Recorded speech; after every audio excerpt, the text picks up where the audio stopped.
Isang mapagpalang araw po sa ating lahat mga idol at isang masayang pagbabalik naman sa ating munting channel. Muli tayong mamamana at dadayo kami ngayon ni na Idol GP sa may Divinobo Island. Ayan, at si Idol Daryl, bayaw ni Otol. Tapos si Bro Ben, sana makadilin siya kami. So antabi na lang mga idol kung ano yung magiging kaganapan natin sa pagdayo.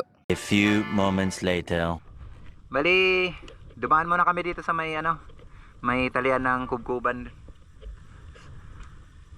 Subukan namin kung may pumipisto na mga isda dyan sa may pinakapabigat ng floater na yan. So antabi na mga idol kung ano dilin siya namin dito.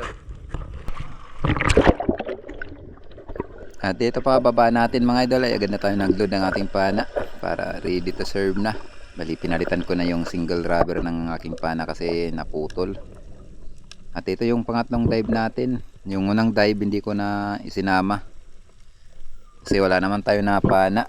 May lumapit sana sa atin na mga batfish o bayang, kaso di muna ako pumana. Nakala ko kasi na may mga malaking isda na lumapit. Yun pala, walang malaking isda pala sa area na ito. Tayo naka-timing. Pero sa mga nakaraang video natin, lalo na yung first and second video natin sa ating pag-vlog dito, tayo nakahuli ng malaking lapu-lapu, yung tumimbang ng 11 kilos. Kaso simula nun wala na, di na nasundan. Dito pumana na lang ako ng maliit na isda, itong snapper. Napagpasyan kasi namin na dito na kami kumain. Manghuli na lang dito ng pangulam. Ito, binirahan na natin tong snapper.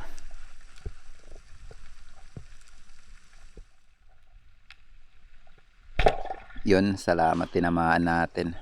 Pangulam na to mga idol.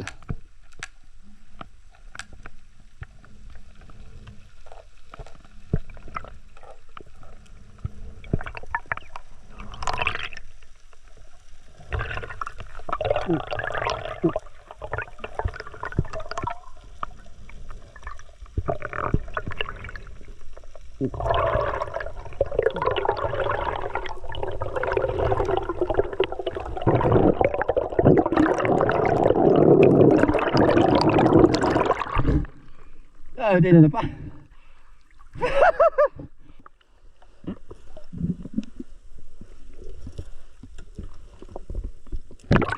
Dapak. Pangulam. Pangulam sa tanghalian.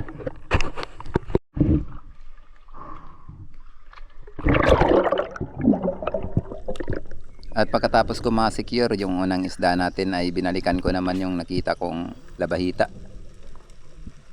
Pinahuhuli sa atin yung labahita, masarap din kasi daw na pangkilaw, kaya ito binalik natin. Bali nakaapat na isda ako dito, dalawang isda lang yung nabidyohan natin. Tapos umahon na tayo para magkilaw ng makatanghalian na. Mag alas 12 na rin kasi ang oras natin ngayon mga idol sa pag-dive natin dito. So dito na kayo mananghalian, tapos diretso na kami sa may Divinobo Island. Bali ang area na ito mga idol, dito yan sa may Ando Island. Magkalapit lang kasi ang area na ito sa Divinobo. Bali sila yung magkapit-bahay na isla. Salamat at nadagdagan na yung pang-ulam natin.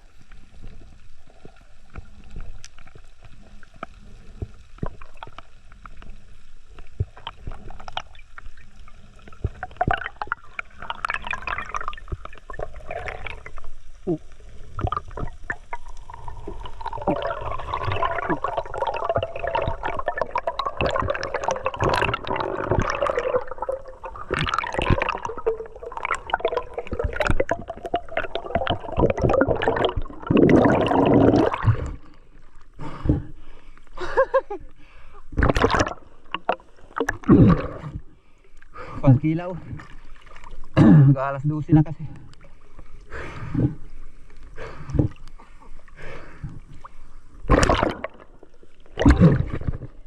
Wala lang kami dito pangulam. Din natin pang kilaw. Dito lang kami dumaan para diretso na yung batfish ni Idol GP.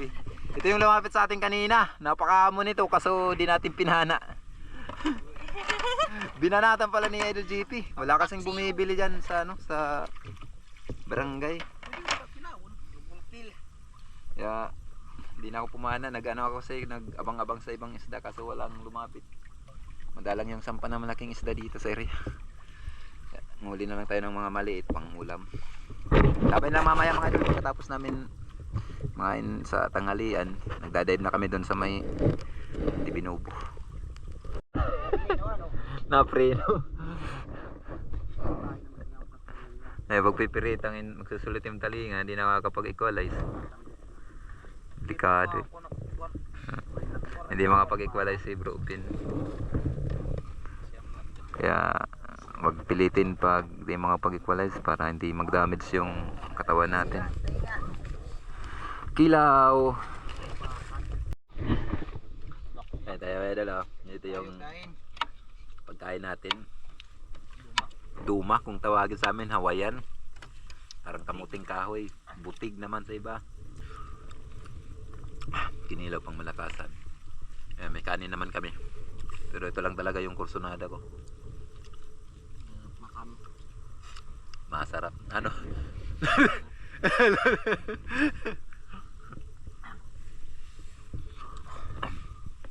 Oh, Idol GP. Solve na.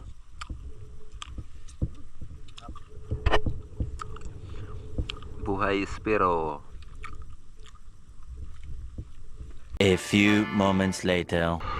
So mga idol, dali dito na kami sa may Dibinubo Island. Doon si Idol GP, lumusong na. Nag-ayos pa kasi tayo sa tali ng bangka. May lang ni Idol Daryl yung nahuli. Si Bro Ben nandun na. Sana may sampa dito. Tabi lang mga idol kung ano mahuli natin. Sana makadilin siya. At ito yung unang dive natin mga idol dito sa may Dibinubo Island. Bali, dito kami pumisto sa may mga bahura. Walang gaanong mga butas dito. Walang mga biyak na bato. Kaya ambush yung style na ginamit natin. Pag mga ganitong open lang kumbaga. So, try tayo kung may lumapit na isdang pwedeng mapana. At tinignan natin yung paligid. Baka sakali may malaking isda na malapit dito.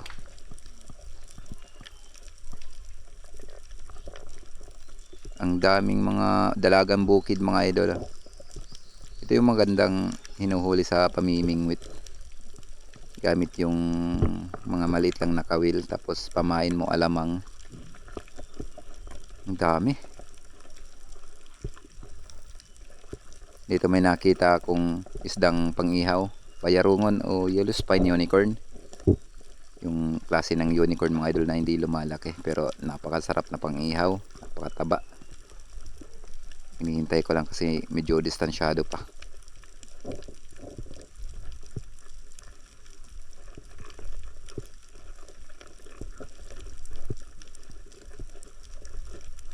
At ito mga idol, finally lumapit din. Agad ko na ito pinana. Yun, salamat at tinamaan. Na-stack nga lang yung aking isda. Sumabit pa. Ang bira, kaya binigyan ko muna ng line. Pasensya na kayo mga idol, hindi ko na naisama yung video sa pag-recover kasi aksidente ko talagang na-delete yung aking video dito. Ang bihira, kaya hindi na natin naipakita pero nahuli naman natin yan.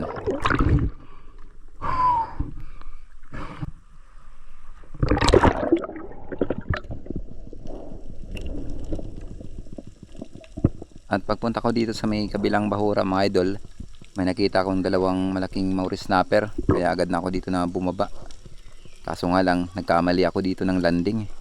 Pinakala ko na dito ko tatama sa may pinakababa nitong bahura. Kaso nga lang habang pababa ako, dahil sa sobrang lakas ng agos, ito yung nangyari mga idol. Natapatan ko yung pinipisto ng mga Maori snapper. Ay sayang, nagsipasukan sila kasi nabulabog natin. Sayang kung hindi sana malakas yung agos, nakapurma sana tayo dito. Sinubukan ko pa sana silipin yung butas na pinasukan nila kaso napakaganda, magandang pagtaguan. Kaya di na ako dito nagpursige na balikan para abangan na naman kasi sobrang lakas nga ng agos. Buti na nga lang at may nagpakitang isang alatan, kaya ito na agad yung aking pinana. Bali andun na sa bangka sina Idol GP, si Bro Ben at si Daryl. Ililipat na lang kami dun sa ibang area, sa may Ando Island yung target namin na lipatan. Baka sakali kalmado yung agos doon.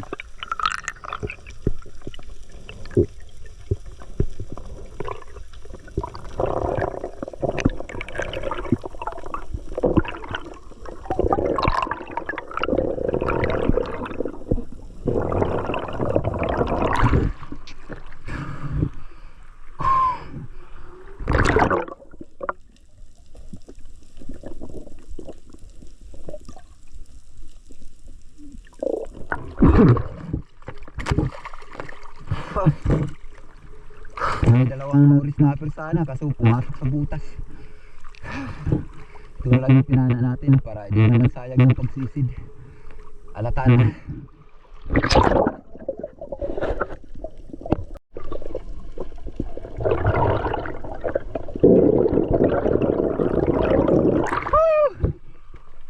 Grabe yung agos. Bihira. Yun na lang ngayon niyagin ko ng PC. Ni-rescue. Grabe yung agos, lilipat kami. Punta kami ng Ando Island. Hindi kaya dito. Mamamatay tayo. Grabe. Dalawang piraso lang yun. Di.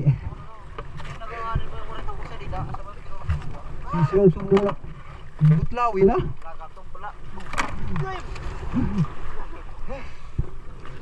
Kilom lang kami kung kita kapirang guto pag Natin. Kung kami pagkita. Kapay lang sa Ando Island mga idol. A few moments later. Kaya. Ito kami sa may Ando Island na. Ganda rito, kalmado yung agos. Bali nandito na kami mga idol sa may Ando Island. Salamat at kalmado ang dagat dito. Walang ganong agos. Di kaya dun sa may nababa natin sa may Divinovo Island na grabe yung agos doon. At ito yung unang baba natin. May nakita tayong masarap na naman na pang-ihaw, bayarungon o yellow spine unicorn. Andun pa sa unan yung target natin. Medyo nahirapan nga lang ako dito mga idol magpalapit sa isda kasi sobrang dami nitong mga maitim na isda, itong labahita. Ito yung labahita na hindi lumalaki, tawag sa amin amamakpak or uring. Yan, nahirapan ako pag target dito sa pang-ihaw. Kunting galaw lang kasi ng pana ko, nabubulabog natin itong mga labahita. Kaya sumasabay na rin yung pang-ihaw, nabubulabog din natin. Pambihira, halos hindi ko makita yung target sa sobrang kapal nila.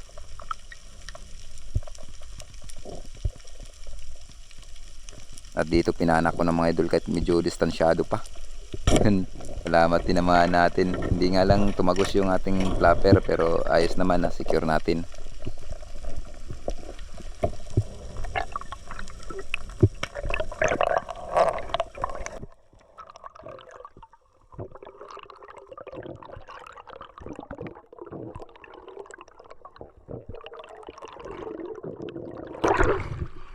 Ay, salamat.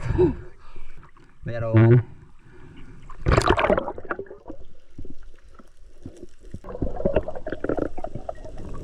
At dito mga idol, magta-try tayo mag-ambush. Ito yung area na napanahan natin ng tangigi sa mga in-upload natin. Yung time na yon, sumisilip tayo dun sa may biak na bato. Yung nasa unahan mga idol, dun tayo sumilip. Tapos parisurpis tayo. Nakakita tayo ng tangigi kaya napana natin. So ngayon, nagbabaka sakali naman tayo, baka may mga padaan. Dito rin si Idol GP nakahuli ng tangigi. Yung last na pagdayo namin dito sa may Ando Island. Dito nagabang-abang lang ako kaso talagang napakadalang. Iba kasi yung dating pag may mga pelagic kasi itong mga maitim na isda na ito, inaatake nila. Nabubulabog yan. Kaso ngayon parang normal lang talaga yung pinapakita ng mga isda. Sign yan na madalang yung sampa ng mga malalaki. At dito dahil wala ngang nagpaparamdam na malaking isda, pinana ko na itong labahita. Ito na lang yung pukusan natin mga idol. Ayos na rin to. Makapangbenta naman tayo ng ilang kilo kaysa uwi tayo na walang huli.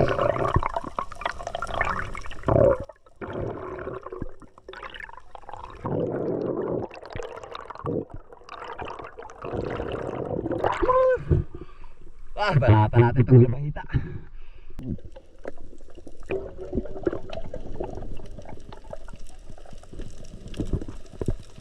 At dito mga idol, muli tayong bumaba para kumana dito sa mga labahita. Bali dito na tayo nag-focus sa panghuli ng mga labahita na ito. Sa mga mahilig mag-hunting sa mga ganitong isda mga idol, punta lang kayo dito sa may Ando Island. Hindi kayo mabigo. Grabe, sobrang dami nito mga idol. Hindi naman to lumalaki na klase ng labahita o surgeon fish mga idol. Baka kasi sabihin ng mga viewers natin na hinuhuli natin ng ganitong size. Hindi talaga ito lumalaki. Maliba yung na klase ng surgeon fish yung mga lumalaki mga idol. Ito hindi talaga to lumalaki. Ito lang yung size nila.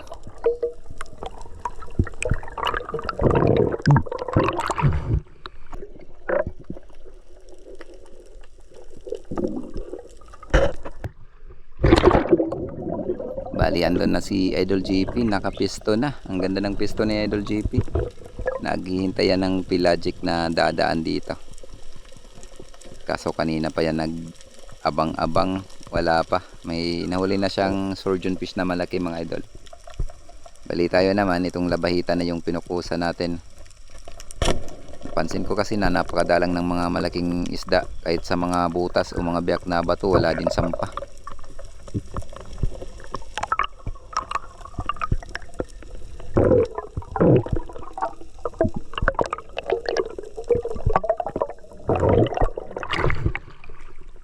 Labahita again. Okay, baba na naman tayo mga idol. May nakita akong pang-ihaw. Bayarungon na naman. Dito bahala ko sana i-drop shot yung bayarungon kaso may pagkamailap na. Ito siguro yung pinana kanina ni Idol GP na hindi na natamaan. Kaya todo iwas na sa atin. Sinubukan ko pa sana dito na magdapa. Kaso sobrang ilap na talaga ng isda. Inaabangan ko sana yung isda na bumalik yung pang-ihaw. Kaso talagang ayaw na lumapit.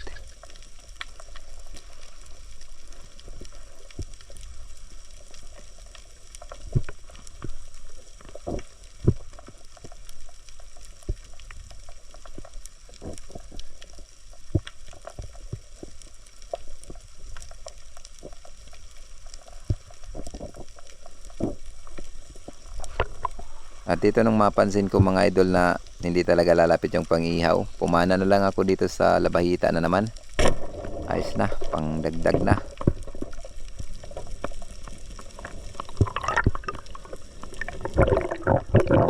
At dito mga idol, palubog na nga pala yung araw dito. Kaya ganito na yung kuha sa ilalim. Medyo madilim na. Pero nandito pa yung pang-ihaw mga idol. May nakikita pa tayong pa isa-isang pang-ihaw. Kaya ito yung tinarget natin. Tapos yung labahita, kukunti na lang. Nagsiuwian na. Buti at maamo na itong pang-ihaw.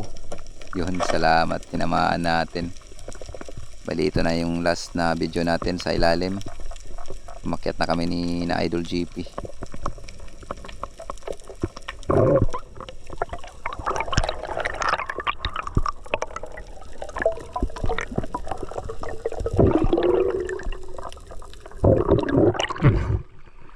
Ay. Pag-ihaw lang, bayarungon.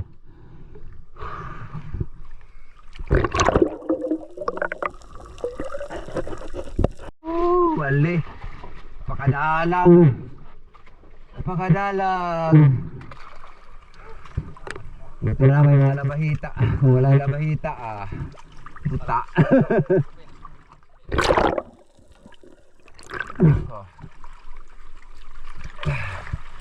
Ayos na, kapalagin naman sa labahita.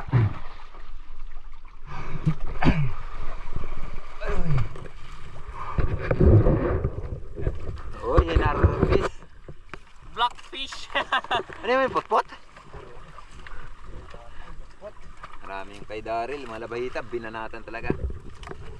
Walang piladjik. Price na kakapangulam na si Idol GP. May ano pa naman siya, may bayang batfish na double niya kanina. Saka trigger fish. Ay na lang, bawi na lang. Walang sampa ngayon. Dito sa may dinayuan namin. Baka bukas doon na lang kami sa may barangay namin. Baka may sampa. Kantabay lang mga idol sa bahay. Kailang kilo tayo. Ayos na rin yan. Malaking blessing na. Libre tayo sa ulam at mga pangbinta ng ilang kilo. Aray. A few moments later. So ayan mga idol, bali dito na tayo sa bahay. Nahuli natin oh, nangingitim. Sabi ni Idol JP, nangingitim. Isa lang yung namumuti. Grabe. Napakadalang ng sampa. Maganda sana doon sa may unang isla. Sa may Dibinubo. May nakita sana tayo doon na Maori snapper. Tsaka sobrang lakas naman ng agos. Kaya lumipat kami dito sa may Ando Island. Yan. Ito yung masarap na pang ulam na naman. Tuwang-tuwa naman yung mga bata. Malaki-laki na. Kiluin natin. Jadi, Yan na. May kalahating kilo. jadi tay. 550 grams. Jadi, Gada, baby. Oh. Yan na. Yan natin ta. Ito yung pang ulam natin. Itong mga pang ihaw yung pang ulam. Ito yung request ng mga bata. La. Ano namin yan o sa light ko halo na lang natin to sa may mga labahita. jadi pa. Ito na lang yung mabugat bibi. Hala.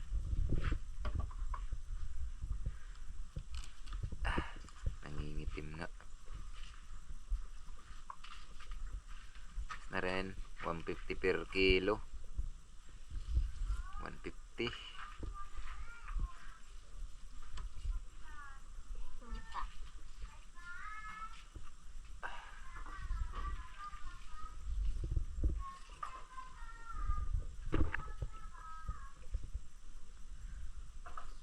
Ayos, may ano tayo, may 3 kilot kalahati tayo na may bibinta sa labahita natin. Kadami. Ayos na. Nabibita tayo na lang. Ay, bibita tayo lang. Tatay mabugat. Ayos na.